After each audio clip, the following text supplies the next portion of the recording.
واللہ ما طلعت شمس ولا غربت الا وانت فی قلبی ووسواسی. فقی ابو اللیث سمرقندی رحمۃ اللہ علیہ نے ایک واقعہ لکھا ہے.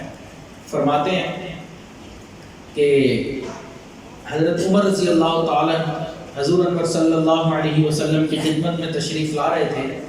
انہوں نے دیکھا کہ ایک نوجوان بیٹھا ہے اور زار و قطار رو رہا ہے، بہت رو رہا ہے. حضرت عمر رضی اللہ تعالیٰ عنہ کا دل پسیج گیا کہ اتنا نوجوان اور اس طرح پھوٹ پھوٹ کر رو رہا ہے. تو قریب آئے کہ پوچھو کہ معاملہ کیا ہے.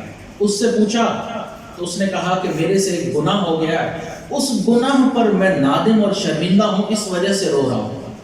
تو حضرت عمر رضی اللہ تعالیٰ نبی علیہ السلام کی خدمت میں آئے، رو رہے تھے. پوچھا کہ عمر رو کیوں رہے ہیں؟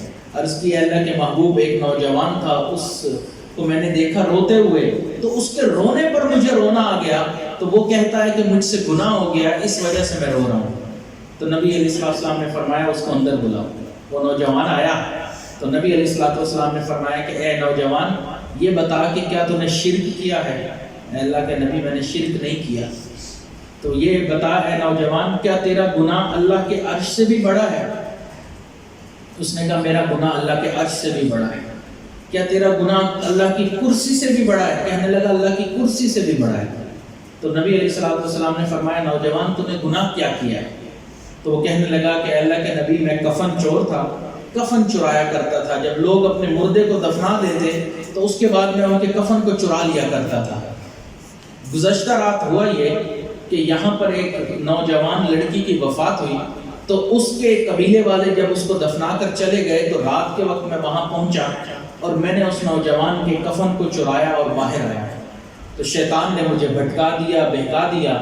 تو میں واپس گیا اور میں نے اس نوجوان لڑکی کے ساتھ جو ہے وہ غلط کام کیا. تو جیسے ہی میں فارغ ہوا تو مجھے ایسا محسوس ہوا کہ جیسے وہ مردہ لڑکی یہ کہہ رہی ہے کہ اے خدا کے بندے تو نے یہ کیا کر دیا، مجھے مردوں کی صف میں ننگا کر دیا اور قیامت والے دن حالت جنابت میں کھڑے ہونے پر مجبور کر دیا. تو اس وجہ سے میں رو رہا ہوں کہ میرا اتنا بڑا گناہ ہو گیا. تو نبی علیہ السلام نے فرمایا نوجوان تو نے بہت بڑا گناہ کر دیا.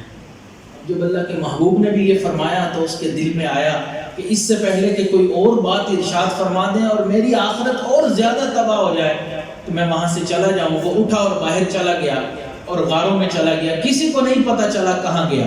بس وہیں جا کے اللہ کے سامنے رونا شروع کر دیا، سجدے، نمازیں، توبہ، استغفار کہ اللہ آپ مجھے معاف فرما دیں. اسی طرح کرتے کرتے 40 دن گزر گئے. 40 دن کے بعد حضرت جبرائیل علیہ السلام تشریف لائے اور آ کے عرض کی کہ اللہ کے محبوب اللہ تعالیٰ پوچھتے ہیں کہ یہ بتائیں کہ مخلوق کو کس نے پیدا کیا، اللہ نے یا آپ نے؟ تو نبی علیہ السلام نے فرمایا مجھے بھی اور ساری مخلوق کو اللہ نے پیدا کیا. حضرت جبرائیل نے عرض کیا اللہ کے نبی اللہ تعالیٰ پوچھتے ہیں کہ مخلوق کو رزق کون دیتا ہے؟ تو عرض کی کہ فرمایا کہ جبرائیل مجھے بھی اور پوری مخلوق کو رزق اللہ تعالیٰ دیتے ہیں.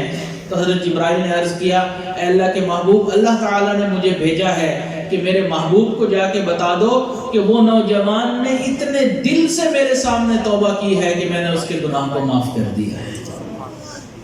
اللہ تعالیٰ تو اتنے رحیم ہیں، ہم ہی اللہ سے دور ہیں.